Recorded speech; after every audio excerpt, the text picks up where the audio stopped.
नमस्कार दोस्तों, कैसे हैं आप। आज सबसे डिफरेंट टॉपिक होने वाला है एसआईपी मैनेजमेंट का।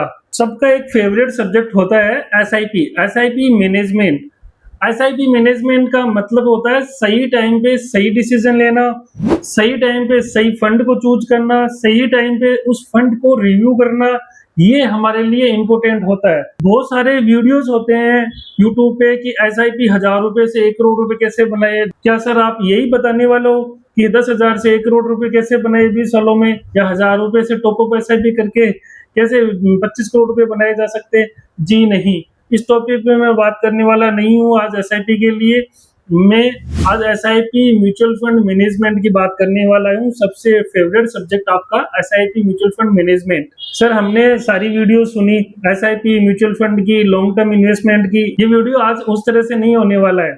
आज मैं सब ये बात करने वाला नहीं हूँ कि 1000 रुपए से 1 करोड़ कैसे बनाए, 10,000 की एसआईपी से 1 करोड़ कैसे बनाए। मैं आज बात करने वाला हूँ म्यूचुअल फंड एसआईपी मैनेजमेंट की, आपके म्यूचुअल फंड की पोर्टफोलियो रिव्यू की। जितना समय और जितनी मेहनत और जितनी लगन पैसे कमाने में लगती है, उतना ही मेहनत और उतना ही समय इन्वेस्टमेंट में लगता है।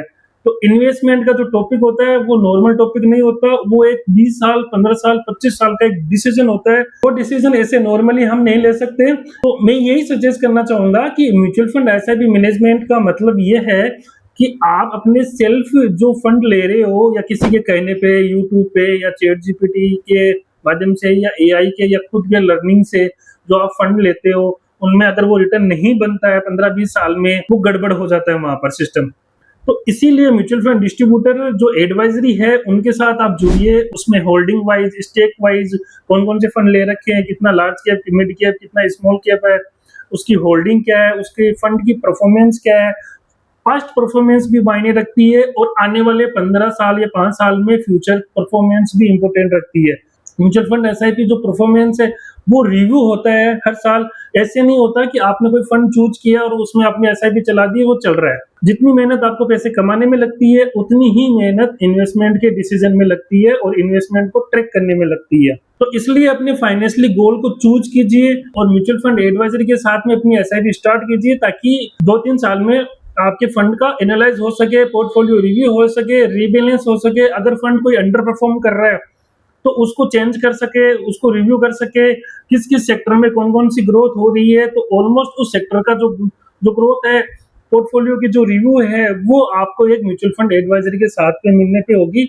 और आप खुद एक सेल्फ डिसीजन लेके फंड चूज नहीं कर सकते। वो रिटर्न 7%, 8%, 10% आएगा, उसमें से नहीं होगा। उतना तो 6% अपना इन्फ्लेशन जो रेट है वही चल रहा है। म्यूचुअल फंड पोर्टफोलियो को रिव्यू रेगुलरली कंसिस्टेंसी के साथ में करना बहुत जरूरी होता है। गोल के अकॉर्डिंग अपना फंड चूज करना, जैसे कि एवरी साल आपकी एसआईपी को इंक्रीमेंट करना, पोर्टफोलियो को रिव्यू एंड रीबैलेंस करना। जब भी मार्केट क्रैश होता है तो उस टाइम हमें पैनिक नहीं करना, कंसिस्टेंसी के साथ में इन्वेस्टमेंट को कंटिन्यू करना। सबसे इंपॉर्टेंट जो पॉइंट होता है वो लॉन्ग टर्म में कंसिस्टेंसी को मेंटेन करना और इन्वेस्टमेंट कंटिन्यू रखना। आप अपना सेल्फ डिसीजन ना लेके किसी एडवाइजरी के साथ में अपना डिसीजन लीजिए, ताकि वो रिटर्न बने।